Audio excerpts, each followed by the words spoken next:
हम अपने आप को 100 वर्ष तक जीवित कैसे रखें, असाध्य से असाध्य बीमारी को हम दूर कैसे रखें, हमें कोई ऑपरेशन ना कराना पड़े, हमें हार्ट की कोई समस्या ना हो, हमारे पेट में कोई समस्या ना हो, मेरा कोई लीवर ट्रांसप्लांट ना कराना पड़े, किडनी की डायलिसिस ना हो, किडनी हमारा स्वस्थ रहे, भाइयों को प्रोस्टेट स्वस्थ रहे, पेशाब की थैली न बढ़े।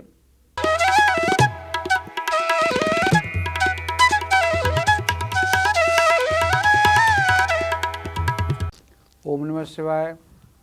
ओम नमो विसृजे पूर्वं विश्वं तदनु बिभ्रते अथ विश्वस्य संहत्रे तुभ्यं त्रिधा स्थितात्मने। ओम नमः शिवाय। ओम नमः शिवाय। ओम नमः शिवाय। ओम नमः शिवाय। ओम नमः शिवाय। हरिओम देवता। असल योग कायाकल्प में आपका स्वागत है। जैसा कि पीछे हम लोगों ने रोगानुसार नाड़ी ज्ञान के बारे में चर्चा की कि हमारे शरीर में नाड़ी का क्या महत्व है। ये भारतवर्ष की इतनी अति प्राचीन विद्या हो करके भी आज क्यों विलुप्त हो रही है, क्यों इसको लोग श्रेय नहीं देते। तो आप लोगों को हमने इस विषय के ऊपर काफ़ी बारीकी से समझाया, बताया, अनुसंधान की भाषा में समझाया और जवाब में आप सबका बहुत प्यार मिला, बहुत प्रेम मिला, अथाह आप लोगों ने अनुराग प्रेम दिखाया। थोड़ा विलम्ब से हूँ ज़रूर, ये उसी एपिसोड को हम लोग फिर आगे बढ़ाना चाहते हैं कि क्या नाड़ी महाविज्ञान भारतवर्ष की अति प्राचीन विद्या तो है, क्या नवयुग में भी इनका कुछ प्रयोग हो सकता है क्या। स्वर विज्ञान भारत की अति प्राचीन विद्या है, क्या स्वर विज्ञान के द्वारा इस युग में भी कुछ हम लाभ प्राप्त कर सकते हैं क्या। आयुर्वेद भी भारत की अति प्राचीन विद्या है, क्या आयुर्वेद के द्वारा भी हम जटिल से जटिल बीमारी को दूर कर सकते हैं क्या। इस प्रकार से हम विधिवत इन सब विषयों के ऊपर चर्चा करेंगे और करते रहेंगे। मेरा अभियान ही है कि आप असल योग कायाकल्प, असल मतलब जिसमें किसी प्रकार से हम कोई मिलावट नहीं कर सकते, और काया आपका शरीर है, कल्प मतलब अपने आप को रोज तरोताज़ा रखना, देखभाल करना, इनका रख रखाव रखना, एक कायाकल्प है। ईरा पिंगला सुषुम्ना नाड़ी तीन विचार, दाहिने बाएं स्वर चले लखे धारणा धार।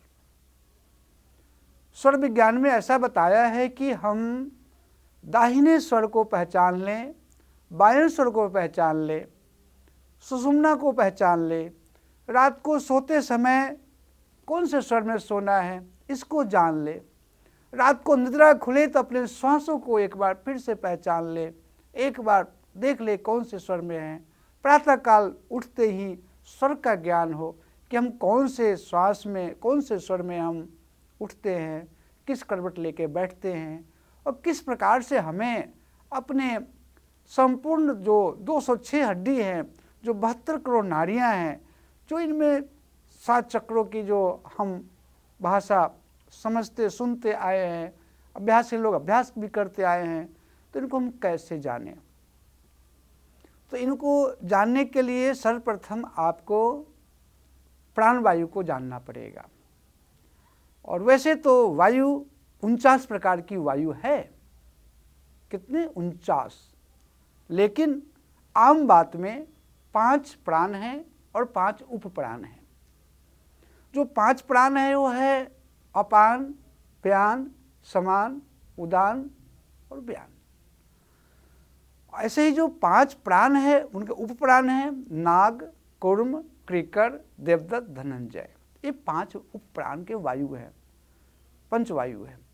इसी प्रकार से हमारे शरीर में जो इनकी चलने की क्रिया है कि हमारे शरीर में प्राण का संचार कैसे होता है, तो प्राण नाभि में, अपान गुदा मार्ग पे, और जो व्यान है वो हमारे कंठकूप के आसपास है। फिर इसी प्रकार से समान पूरे शरीर में वो वायु फैली हुई है। तो उनको हम कैसे समझें, इसके लिए हमें नाड़ी का ज्ञान होना अति आवश्यक है। जैसा कि आप लोग बार बार फ़ोन भी करते हैं, बताते भी, पूछते भी, कमेंट भी करते हैं कि मैं अपना नाड़ी देखना कैसे सीखूं, मैं कैसे जान सकूं कि हम कौन से नाड़ी, कौन से स्वर में कौन से नाड़ी देखें, इस समय शरीर का तापमान क्या है, क्या वात की प्रकृति है, क्या पित्त की प्रकृति है, कि कफ की प्रकृति है, कि त्रिदोष है, कि जलोदर है, क्या है, कैसे हम जानें। इसके लिए बंधुओं, मित्रों, इसके लिए आपको, ऐसे तो हमारे शरीर में 3.5 लाख नाड़ी हैं, बहुत अधिक है, लेकिन मापदंड के आधार पे 3.5 लाख है। उन 3.5 लाख में भी 14 नाड़ी प्रधान नाड़ियां हैं, जो एक नाड़ी दिन, एक नाड़ी रात, 24 घंटे में 2 नाड़ी चलती हैं। इनके द्वारा मेरा पूरा जीवनी शक्ति का विकास होता है और मेरा जीवन सरल रूप से रोज प्रतिदिन चलायमान रहते हैं। हमारे शरीर के जो परमाणु हैं बदलते रहते हैं और नाड़ियों के द्वारा उनका उद्गम होता रहता है। वो जो 14 नाड़ियां हैं वो है इंगला, पिंगला, सुषुम्ना, गांधारी, हस्तजिह्वा, कुहू, पूषा, सरस्वती, शंखनी, पयस्विनी, बारुणा, अलम्भूषा, विशोदरी और यशस्विनी, ये 14 नाड़ियां हैं। अगर हम इन 14 नाड़ियों को जान लें तो जैसे आप आम भाषा में समझें, आपके घर परिवार में, आपके संबंध में कोई बुजुर्ग माता हो, कोई आपके दादा हो, दादी हो, नाना हो, नानी हो, वो एकादशी व्रत करने वाले हों, बहुत वर्षों से अभ्यास हो, तो वो बता देते हैं कि हमारे परिवार में कब किसके साथ क्या होना है। वो स्वप्न में जान लेते हैं, आभास हो जाती है, एक ऊर्जा उनको संकेत करती है कि ऐसा ऐसा हो सकता है, ऐसा होने वाला है। कई लोग सतर्क हो जाते हैं, कई लोग नहीं बता पाते। इसी प्रकार से जब आप अपनी नाड़ियों के बारे में जब आप अनुसंधान करेंगे, थोड़ा रिसर्च खोज करेंगे, अपने शरीर को आप एक स्तर में रखेंगे। हमेशा बाएं से उठना है, रात को बाईं करवट सोना है, रात को दाहिने श्वास को चलानी, दिन को अगर लेटना है, बहुत अति आवश्यक है, दिन में सोना, रात को घूमना। नारद पुराण में इसको वर्जित बताया गया है, दिन में कभी नहीं सोना चाहिए। दिन में सोने से भी वजन हमारे शरीर में बढ़ जाते हैं, वायु बढ़ जाती है। वायु बढ़ने से कफ बहुत शरीर में पिघल करके वो हमारे सलाइवा जो है, चिकनाई पदार्थ, वो कार्बोहाइड्रेट बन करके पेट पे चिपक करके हमारा वजन को बढ़ा देता है। तो दिन में नहीं सोना चाहिए और रात को घूमना मना है, रात को अकारण भी नहीं घूमना चाहिए। ऐसे ही हम वात को, पित्त को, कफ को संतुलित कैसे करें, पीछे एपिसोड में हमने काफ़ी बारीकी से, बहुत अच्छे तरीके से आपको समझाया है क्या खाना चाहिए, क्या नहीं खाना चाहिए, कौन सा नाड़ी को कैसे चलाना चाहिए। हम अपनी नाड़ी को कैसे जान सकते हैं कि अगर नाड़ी की चाल लहर के जैसी है तो वात बढ़ा है, अगर नाड़ी की चाल मेढक के जैसा कूद कूद के है तो पित्त प्रकृति है, अगर नाड़ी तीनों जाम है जैसे बत्तख तो कफ प्रकृति है। इस विषय के ऊपर हमने काफ़ी बारीकी से चर्चा किया है, अनुसंधान करके आपको हमने बताया है, जो हमने जाना वो आपको बताया है। इस क्रम में हम अपने आप को 100 वर्ष तक जीवित कैसे रखें, असाध्य से असाध्य बीमारी को हम दूर कैसे रखें, हमें कोई ऑपरेशन ना कराना पड़े, हमें हार्ट की कोई समस्या ना हो, हमारे पेट में कोई समस्या ना हो, मेरा कोई लीवर ट्रांसप्लांट ना कराना पड़े, किडनी की डायलिसिस ना हो, किडनी हमारा स्वस्थ रहे, भाइयों को प्रोस्टेट स्वस्थ रहे, पेशाब की थैली न बढ़े, ओरिजिनल जो वजन है उसका 20 ग्राम है, 40 ग्राम हो जाए तो तकलीफ बहुत देती है, इन कैसे न बढ़े। आजकल नाना प्रकार की व्याधियां हमारे शरीर में प्रवेश कर रही है, अपेंडिक्स है तो पित्त की थैली में पथरी है तो किडनी में पथरी है। बहुत जितने शरीर है उतने विचार हैं और जितने विचार है उतने ही बीमारी हैं। तो सर्वप्रथम अपने विचार को संतुलित करें, उस परमपिता परमात्मा के ऊपर अपार श्रद्धा रखें, विश्वास रखें। प्रातःकाल की वेला में जल्दी शैया का त्याग कर दें, प्रातःकाल जल्दी उठें। और श्वास, जहाँ तक सूर्योदय शास्त्र की बात है, तो सूर्योदय शास्त्र में ऐसा बताया गया है, शास्त्रों में प्रमाण भी मिलता है कि हमारे नाभि कुंड से 24 नाड़ियाँ ऊपर की ओर आती है। वो जो 12 नाड़ी है वो बाएं साइड है, मतलब पिंगला नाड़ी को भेद करके सुषुम्ना को पार करके और ईरा की तरफ जाती है। ऐसे ही जो 12 नाड़ियाँ हैं वो पिंगला की तरफ है, जो पिंगला से ऐसे प्रवेश करके सुषुम्ना को क्रॉस करके यू और एस का आकार लेते हुए इंगला की तरफ जाती है। तो ईरा नाड़ी, पिंगला नाड़ी दोनों जो बीच में सुषुम्ना है वो मेरुदंड है। बिना सुषुम्ना के ना तो ईरा चल सकती है ना पीरा चल सकती है। जो सुषुम्ना नाड़ी है वो हमारे जो पीठ के जो पिछला हिस्सा है, जहाँ से 12 जोड़ी छोटे छोटे मनके, 12 जोड़ी मतलब 24 मनके आपके ऊपर हैं। अंग्रेजी डॉक्टर भी बताते हैं कि S1 से लेके C1 से लेके C6 तक, L1 से L6 तक, तो 6 नीचे 6 ऊपर, 6 6 12, वो दोनों गुड़िया बनी है तो 24 होते हैं। जो हम लोग बहुत शास्त्र प्रमाण से पहले से ही समझाते बताते आ रहे हैं, वो आज विज्ञान भी उस बात को साबित करके बता रही है कि ऐसा है। तो जो नाड़ी महाविज्ञान विद्या है ये आज की विद्या नहीं है, ये संपूर्ण प्रमाणित विद्या है और हमारे भारतवर्ष की अति प्राचीन विद्या है। सिर्फ हम नाड़ी ज्ञान और स्वर का ज्ञान प्राप्त करके असाध्य से असाध्य बीमारी को हम ठीक कर सकते हैं। जैसे मस्तिष्क संबंधी कोई भी विकार हो उन्हें हम ठीक कर सकते हैं। जैसे एंजाइटी हो, ब्रेन ट्यूमर हो, माइग्रेन हो, सर में किसी प्रकार का आवाज़ आती हो, कान से आवाज़ आती हो, नाक से पानी चलता हो, आँख से पानी बहता हो, या बार बार कंठ सूखता हो, ये सब मस्तिष्क के मतलब कफ बिगड़ने के कारण ये 28 रोग होते हैं। पीछे भी हमने इसके ऊपर काफ़ी विस्तृत चर्चा की हुई है। ऐसे ही अम्ल बढ़ जाए, आपके शरीर में पित्त बढ़ जाए, पित्त बढ़ जाने से हाइपर एसिडिटी हो जाए, मतलब कि पचता ही नहीं, कोई चीज़ सड़ने लग जाए आपके पेट में, बार बार डकार आने लग जाए, तो आप समझो कि आपके शरीर में हाइपर एसिडिटी है और अम्ल पित्त की शिकायत है।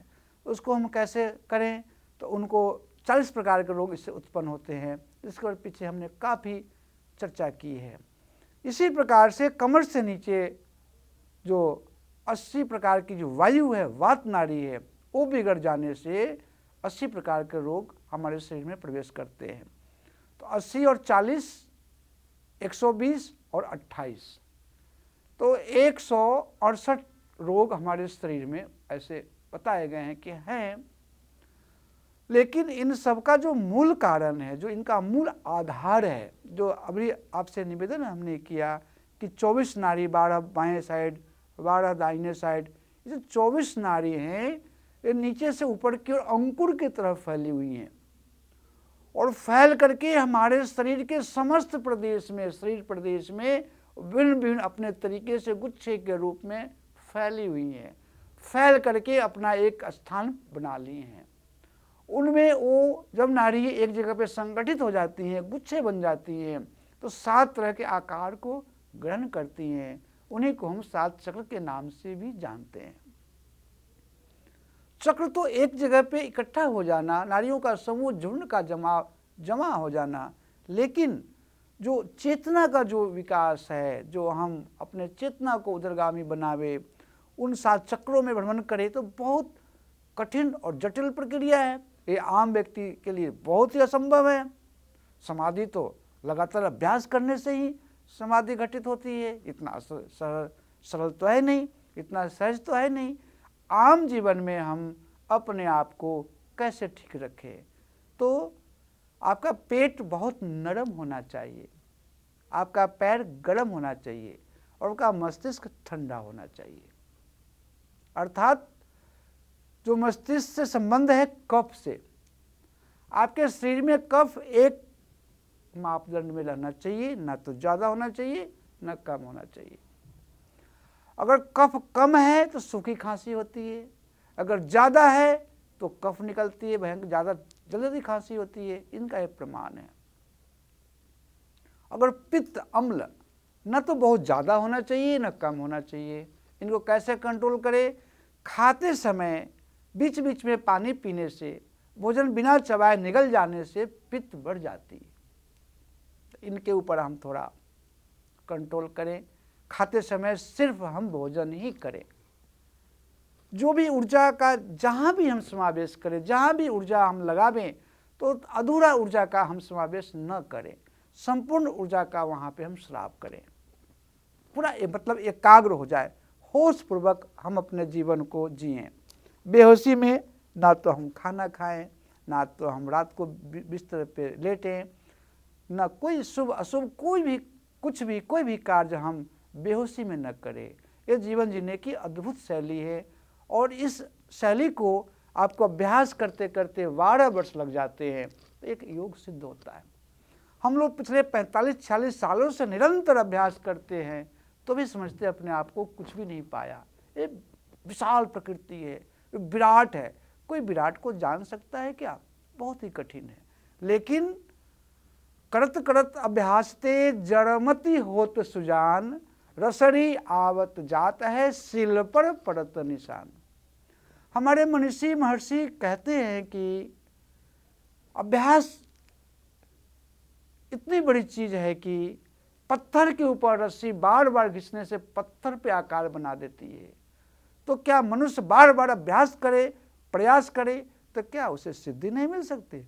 अवश्य मिल सकती है। निरंतर करने से आपको यंग यंग चिंतते कामम तम तम प्राप्नोति निश्चितम। निरंतर अभ्यास करते हैं, निरंतर साधना करते हैं, किसी कारण से साधना छूट भी जाए, जब आपके होश आए, जब आपको समय मिले फिर से प्रारंभ कर दे। मतलब आपका जो जीवन है, हेल्थ इज वेल्थ, इंग्लिश में कहावत है कि आपका शरीर है तो वेल्थ है, मतलब संपत्ति है, संपदा है। क्या संपदा है? आपका शरीर। तो कैसे इनको हम अगर हम शरीर को पैसों से बना लेते तो आप कोठी क्यों बनाते हो? पहले शरीर को बना लेते। करोड़ों की गाड़ी क्यों खरीदते? पहले शरीर को ठीक करवा लेते। तो इसे हम कहीं से बना नहीं सकते, कोई इसको बना नहीं सकता, इसको हमें स्वयं ही निर्माण करना पड़ता है। क्योंकि हमारे शरीर में जो रासायनिक प्रक्रिया है, जो परमाणु जो बदलते रहते हैं, हर क्षण घटना घटती रहती है। जैसा अभी शरीर है 5 मिनट बाद नहीं रहेगा। इसलिए योग में बताए गए हैं कि आप अभ्यास योग के द्वारा, कर्म योग के द्वारा आप इन्हें आप सुचारू रूप से चला सकते हैं। इसके लिए आपका ईरा पिंगला स्वस्थ होना अति आवश्यक है।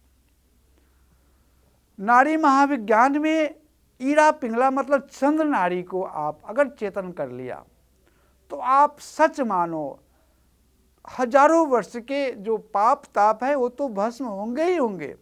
आपका जीवन रोज दिन प्रतिदिन एक विशेष आकार लेती चली जाती है, विशेष स्वरूप में ढल जाती है। ये जब प्राणायाम सिद्ध होने से क्या क्या नहीं होता, तो आप योग तो करें ही, नाड़ी महाविज्ञान के माध्यम से जो अनुलोम विलोम नाम का प्राणायाम है उनको हम नाड़ी शोधन प्राणायाम के नाम से भी जानते हैं।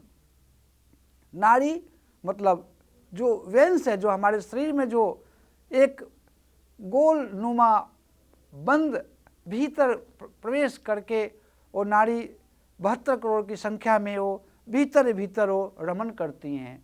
तो उस नाड़ी अकेला तो घूमती नहीं, नाड़ी के साथ प्राणवायु होते हैं और हमारे साथ शरीर में खून का प्रभाव होता है।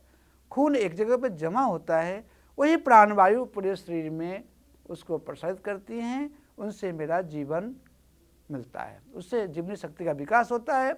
और क्षण क्षण नित्य तृप्तस्य योगिनः, योगी पुरुष नित्य मतलब हर क्षण तृप्त रहते हैं, उनको कभी अतृप्ति छू ही नहीं सकती, तो बीमारी का तो कोई सवाल ही नहीं होता। इसलिए आपको अपने ईरा नाड़ी को आप चेतन करें, पिंगला नाड़ी को चेतन करें, सुषुम्ना की चाल को समझे।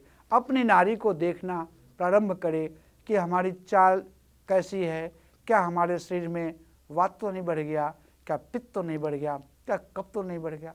अगर ऐसा है तो पिछला 2 दिन 3 दिन अपना उनको बहुत अच्छे से सर्वे करें, निरीक्षण करें कि भाई क्या खाने पीने में कोई परिस्थिति नहीं टूट गया, क्या मैंने गलत तरीके से क्या खाया, गलत तरीके से क्या पिया, जो जब खाना चाहिए था हमने नहीं खाया, जब जो नहीं खाना चाहिए था उस समय खाया।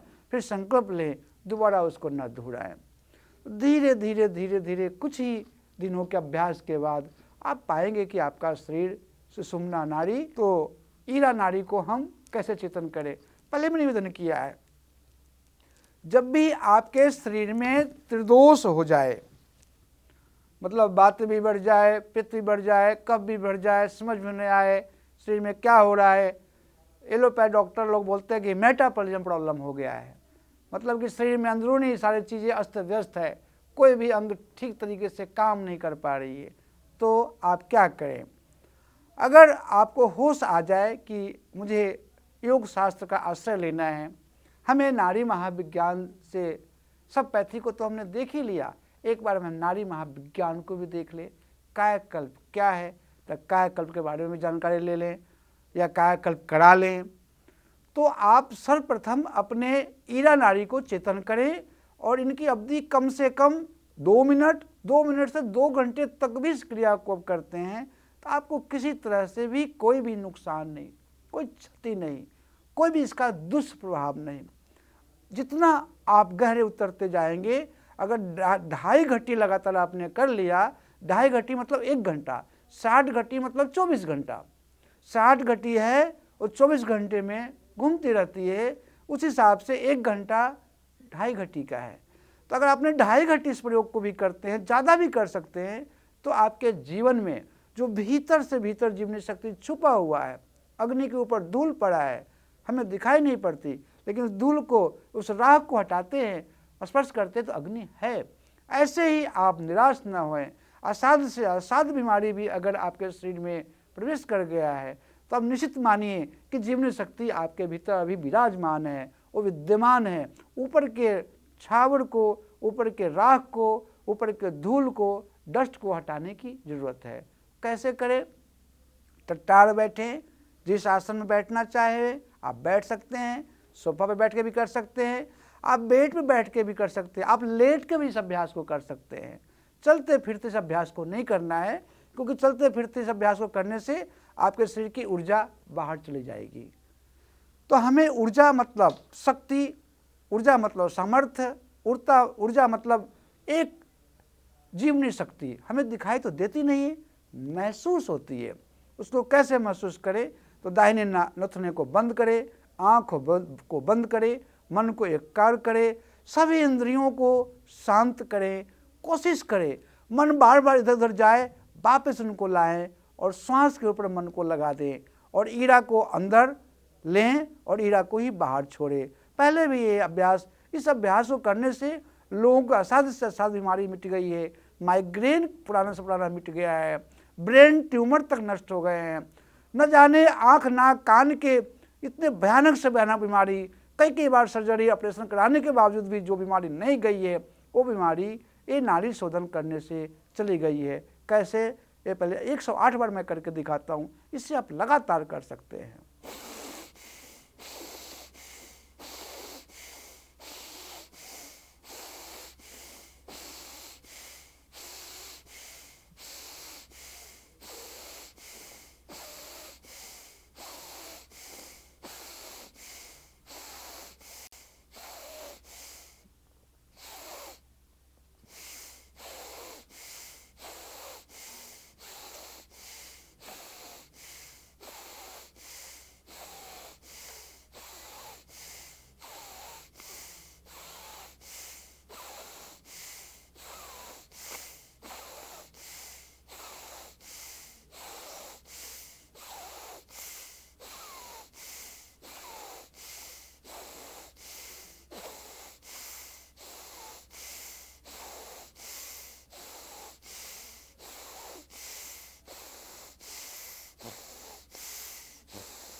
ऐसे विश्राम।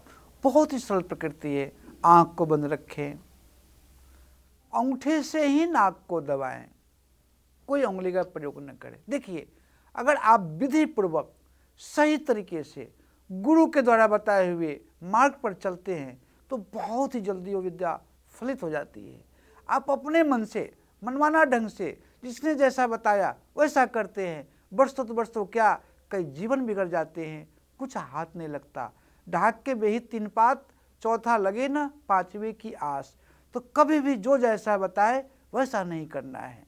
जो आपको अच्छा लगे, जो गुरु ने सही मार्ग बताया हो और आपने उसको परीक्षण करके उसको साध लिया हो, आपका मन भी मान लिया हो, आत्मा और परमात्मा का थोड़ा थोड़ा झलक मिल गया हो, तो समझिए ये मार्ग सही है।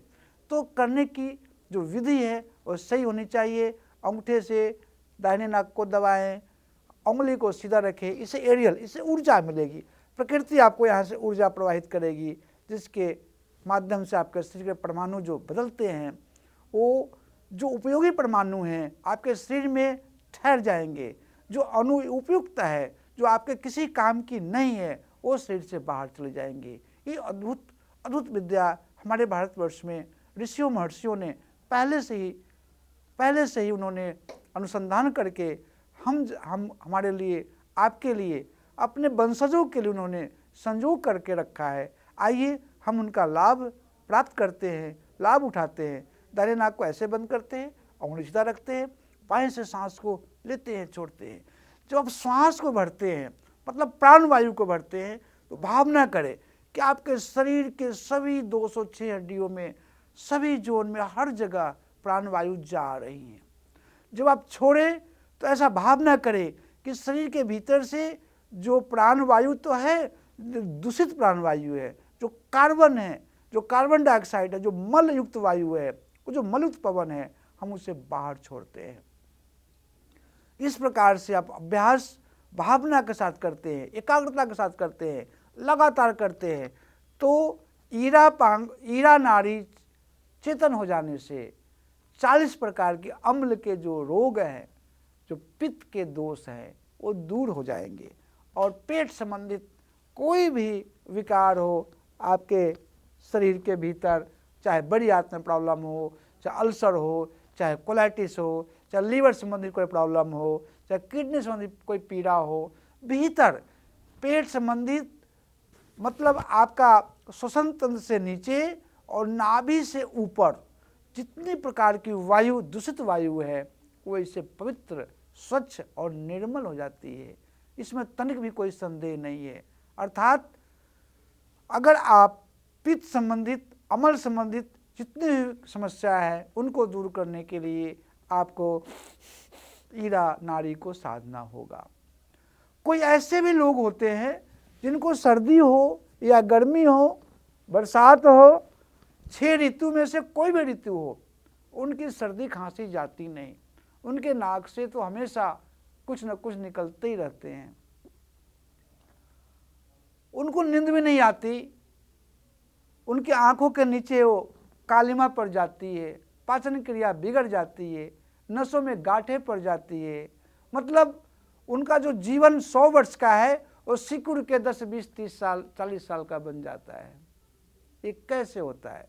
जब कफ गर्म हो जाए, कफ और पिघल करके जो श्वसन तंत्र का कफ है, जो गले का कफ है, जो सलाइवा के रूप में मिलना चाहिए, वो पक करके मस्तिष्क पे पहुंच जाता है। तो आंख संबंधी मोटे मोटे चश्मे जिनको लगते हैं उनको बीमारी है, जिनको आंखों की नस सूख जाती है उनकी बीमारी है, जिनको और भी बहुत सारी बीमारियां का नाम तो मैं क्या लूँ। ये समझिए कि मस्तिष्क संबंधित हृदय से ऊपर और आखिरी बाल तक जो भी सहस्रार चक्र तक की जितनी भी व्याधि हैं वो कफ के कारण है। तो कैसा भी कफ बिगड़ा हो, चाहे निमोनिया कफ हो, चाहे खांसी का कफ हो, या कोई धूम्रपान करते हैं, बस बहुत साल से करते हैं, उसकी वजह से भी कफ बन जाते हैं। और किन्हीं को दवाई का रिएक्शन कर जाता है तो भी कफ बन जाते हैं। किन्हीं को शीत लहर लग जाती है, उसके कारण भी कफ बन जाते हैं। कई लोग ठंडा गर्म का प्रयोग करते हैं। अभी चाय पिया, फ्री में आइसक्रीम कोई खिला दिया तो भूल गए चाय को और फ्री में आइसक्रीम खा ली, क्योंकि फ्री मिलता है।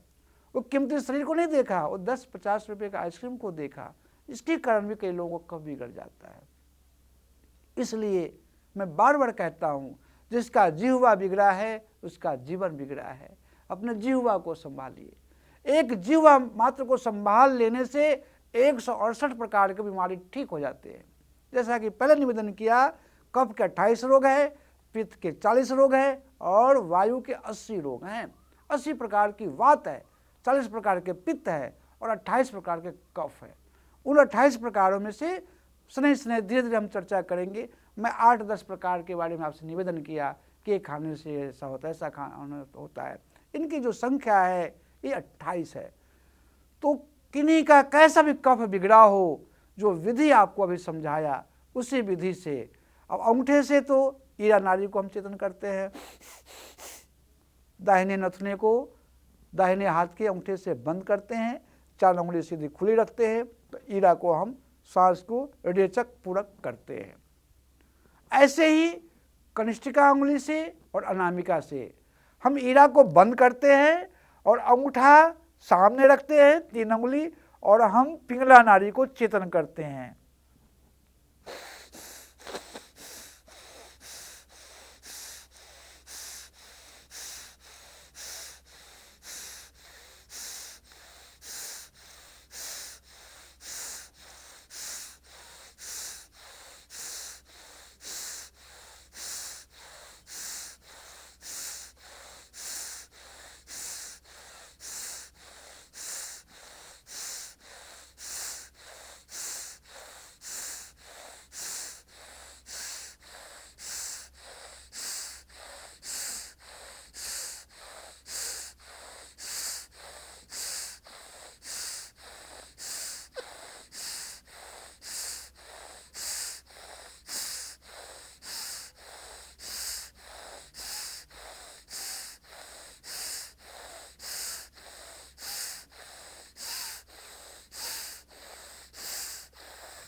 विश्राम मतलब पिंगला को चितन करने के लिए दाहिने हाथ की सबसे छोटी उंगली कनिष्ठिका, उससे थोड़ी बड़ी उंगली अनामिका, ये दोनों उंगली से हम बाएं नाक के नोस्ट्रल को, बाएं नथुना को ऐसे दबाते हैं। अंगूठा नाक के ऊपर हो, बाकी 3 उंगली खुली हों और सांस को लेना है, छोड़ना है, आंख बंद हो, सीधा टट्टार बैठे या कोशिश करें कि आप सीधा बैठो। थोड़ा कोशिश तो करो, धीरे धीरे आप सीधे बैठने भी लग जाएंगे। और विधि पूर्वक होश पूर्वक श्वास को, जिस गति से श्वास को हम बढ़े, धीरे धीरे उसी गति से श्वास को बाहर फेंके। भावना करें, जब हम श्वास को भरते हैं तो हम प्राणवायु लेते हैं, इससे हमारे जीवन में जीवनी शक्ति का विकास होता है। तो श्वास को हम बाहर फेंकते हैं वो कार्बन डाइऑक्साइड युक्त मतलब मटमैली वायु, प्रदूषित वायु को हम शरीर से बाहर फेंकते हैं। उस प्रदूषित वायु में शरीर के मल से निकले हुए रोग रूपी कीटाणु शरीर से बाहर जा रहे हैं। अगर ऐसा भावना करते हैं और 1 घंटा मतलब 2.5 घंटे का अभ्यास करते हैं तो धीरे धीरे धीरे धीरे असाध्य से असाध्य बीमारी हो, डॉक्टर ने जिसे बोल दिया हो कि ले जाओ घर पे सेवा करो, 8-10 दिन, महीना, 2 महीना, 6 महीना, वो भी व्यक्ति दौड़ के कबड्डी खेलने लग जाते हैं। साल भर के भीतर 9 महीने के भीतर असाध्य से असाध्य बीमारी के ऊपर संपूर्ण विजय प्राप्त हो जाती है। भगवान धन्वंतरी कहते हैं ओम नमो भगवते महासुदर्शनाय वासुदेवाय धन्वंतरे अमृत कलश हस्ताय। क्या बोलते हैं? जिनके हाथ में अमृत का कलश है, अमृत कलश हस्ताय सर्व भय विनाशाय सर्व रोग निवारणाय त्रिलोक पथाया, तीनों लोक को रास्ता देने वाले मार्ग, त्रिलोक पथाया त्रिलोकनाथाया, और उनको संरक्षण देने वाले भी, उनको आशीर्वाद देने वाले भी उनको नाथ कहते हैं। त्रिलोकनाथाय श्री महाविष्णु स्वरूपाय श्री धन्वंतरी स्वरूपाय श्री श्री श्री औषध चक्राय नारायणाय नमः। इस संसार में इस जगत में ऐसी कोई व्याधि नहीं है जो आयुर्वेद शास्त्र के द्वारा दूर न की जा सके। इस सृष्टि में, इस प्रकृति में कोई असाध्य बीमारी नहीं है जिन्हें स्वर विज्ञान के द्वारा ठीक न किया जा सके। इस संसार में प्रकृति जनित कोई ऐसा रोग नहीं है जिससे हम नाड़ी विज्ञान के द्वारा, नाड़ी शास्त्र के द्वारा ठीक न कर सके।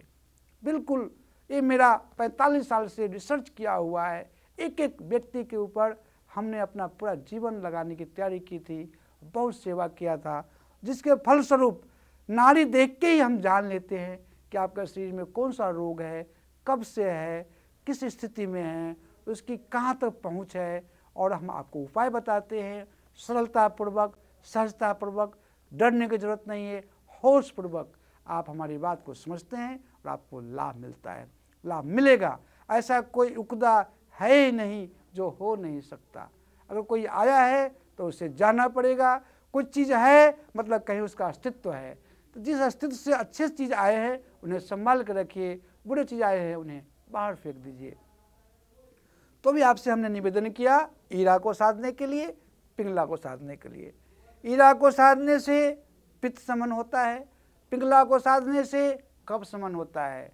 और हम वायु को समन कैसे करें, वात को कैसे कंट्रोल करें, इसके ऊपर भी हमने पीछे आपसे बताया है कि एक साथ में ईरा, पिंगला, सुषुम्ना, एक साथ में जब तीनों को जो हम चलाते हैं तो वायु किसी प्रकार की वायु हो, जैसा कि आपसे निवेदन किया वायु 80 प्रकार की वायु है, वो हमारे शरीर में 80 प्रकार की वायु है, जो 49 वायु बिगड़ जाने के कारण शरीर में वायु बढ़ गए हैं। वायु मतलब पवन कितने हैं? 49।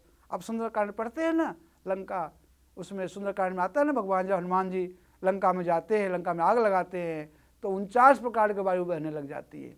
अर्थात 49 प्रकार की वायु है जो शास्त्र में प्रमाणित है। वही 49 प्रकार की वायु जब बिगड़ जाए तो 80 प्रकार की हो जाती है। जो अगर 10 प्रकार तक तो आपके शरीर में है, क्योंकि हमारे शरीर में अष्टांग योग है ना, 9 इंद्रिय 1/10वां द्वार है।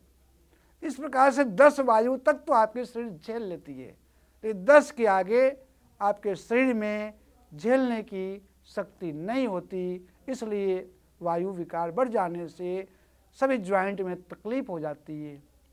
एड़ी में दर्द, यूरिक एसिड का बढ़ जाना, पेशाब में इन्फेक्शन का हो जाना, ल्यूकस होना, टॉयलेट लैट्रिन में छोटा छोटा 3-3 बार 4-4 बार लैट्रिन जाना, थोड़ा थोड़ा मल का निकलना, ये सब वायु बिगड़ जाने से। इस प्रकार से अधिक वायु बिगड़ जाए तो गठिया, गठान पड़ जाती है, अर्थराइटिस को बोलते हैं एलोपैथ में। अर्थराइटिस बिगड़ जाए तो गठिया, ग्रोट बन जाती है। फिर न जाने जितने भी हार्ट में ब्लॉक होते हैं, क्लॉटिंग होती है, डॉक्टर बोलते हैं फेस में कट डलवा लो, थोड़ा सा बीपी बढ़ गया बोलते हैं कि भाई बाईपास करवा लो, थोड़ी सी बेचैनी हुई, थोड़ा सा परेशानी आई, बोले कि इसमें आप रिंग डलवा लो, छल्ला डलवा लो, नहीं तो आपका बुरा हाल होगा, आप बचोगे नहीं। इंसान डर जाता है। डरने की कोई जरूरत नहीं है।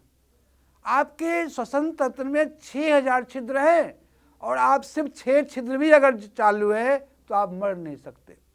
रुपए आपके जेब में 6000 है और रोटी खाना 6 रुपये का, तो भूखा रहने का तो सवाल ही नहीं पैदा होता है। आप इसे निरंतर लगातार अपने वात को, अपने पित्त को, अपने कफ को संतुलित करें, खान पान को सुधारें, रात का भोजन बंद करें, थोड़ा थोड़ा धीरे धीरे अपने आप को समझाएं, समझौता करना सीखें, अपने शरीर को बहुत कीमती हीरे का खजाना समझे। Health is wealth. अगर आपके पास बहुत धन संपदा है, शरीर अस्वस्थ है, किसी काम का नहीं है। अगर शरीर आपका स्वस्थ है, सुंदर है, मन प्रसन्न है, घर में सब आज्ञाकारी लोग निवास करते हैं, तो आपसे बड़ा कोई धनवान इस जगत में हो ही नहीं सकता। तो हम पित्त को ईरा नाड़ी से संतुलित कर लिया, कफ को पिंगला से कर लिया, और वात को कैसे किया? वात को हम ईरा पिंगला दोनों को एक साथ में, जैसा पहले निवेदन किया, दोनों आंख बंद करते हैं, मुख को बंद करते हैं, टट्टार बैठते हैं और दोनों नथनों से सांस को बलपूर्वक धीरे धीरे भरते हैं, छोड़ते हैं। जैसे आप कपड़े को धोते हैं ना और उसको बाल्टी में ऊपर नीचे ऐसे करते हैं तो मल समझ निकल जाती है। ऐसे ही 2 मिनट, 1 मिनट, जितना आपके पास समर्थ हो, जितना टाइम हो, जितना समय हो, उस हिसाब से इस अभ्यास को बढ़ाएं।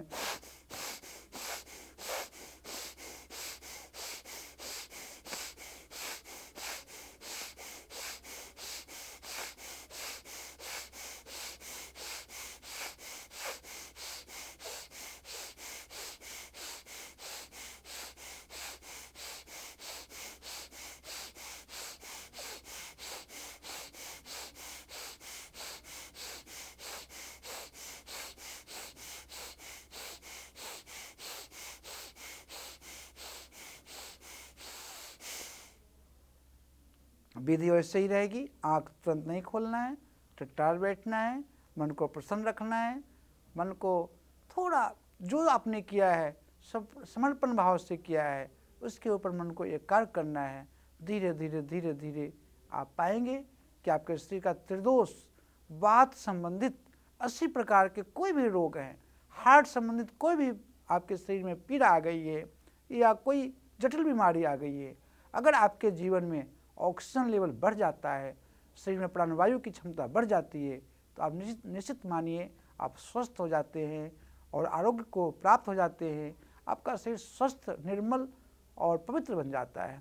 इस प्रकार से हम असल योग कायाकल्प नाड़ी महाविज्ञान में धीरे धीरे सभी विषयों के ऊपर चर्चा करेंगे कि ये 24 नाड़ी का क्या काम है, उन 24 नाड़ी में 14 नाड़ी का क्या काम है, उन 14 में पंच नाड़ी का क्या काम है, और पंच नाड़ी में 3 नाड़ी कैसे चलती है, इनका चलने का क्या तरीका है, इनको वश में करने का क्या तरीका है, हम स्वर को कैसे साधे, इन सब विषयों के ऊपर हम चर्चा करेंगे।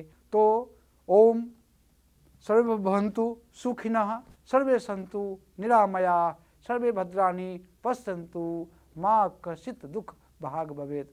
तो मैं कामना करता हूँ, आशा करता हूँ और परमात्मा से प्रार्थना करता हूँ कि हमारे समाज में जितने कुटुंब हैं, स्नेही स्वजन हैं, जितने भी जीव हैं, उन सब का कल्याण हो, सब आनंद में रहे। सबसे बड़ी बात है सबको आरोग्य मिले और मन प्रसन्न रहे। भगवान धन्वंतरी आपके ऊपर विशेष कृपा करे और असाध्य से असाध्य रोगों को आप दूर कर सके, वो आत्मबल आपके भीतर प्रवेश करे। हरिओम देवता। ओम नमः शिवाय, ओम नमः शिवाय, ओम नमः शिवाय, ओम नमः शिवाय, ओम नमः शिवाय।